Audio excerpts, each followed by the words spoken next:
धनंजय मुंडेंना वाल्मिक कराडची फारच खंत वाटत असेल तर त्यांनी त्यांच्या शेजारी जाऊन बसावं आणि खंत दूर करावी असा टोला आमदार प्रकाश सोळंके यांनी लगावलाय।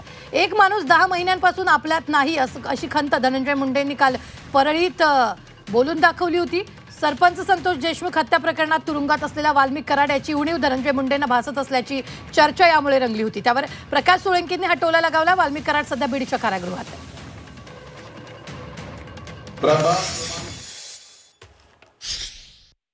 हे सगळं बोलत असताना आपल्यासोबत आपला एक व्यक्ती नाही याची जाणीव पण होते। माझ्यासारख्या एक कार्यकर्ता म्हणून सहकार्याला सहकार्य समजतो म्हणून मला सुद्धा याची कुठेतरी आजच्या कार्यक्रमात जाणीव करून द्यावी लागते।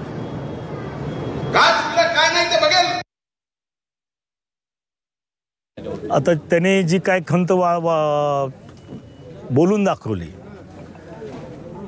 ती खंत खरंच त्यांना मला वाटतं की प्रत्येक क्षणाला त्यांच्या पाठीमागं असणारा सावलीसारखा वाल्मिक कराड याच्याबद्दलच ती खंत असावी आणि फारच खंत झाली तर त्याच्या शेजारी जाऊन बसा तुम्ही आणि खंत दूर करा एवढंच मी म्हणेल।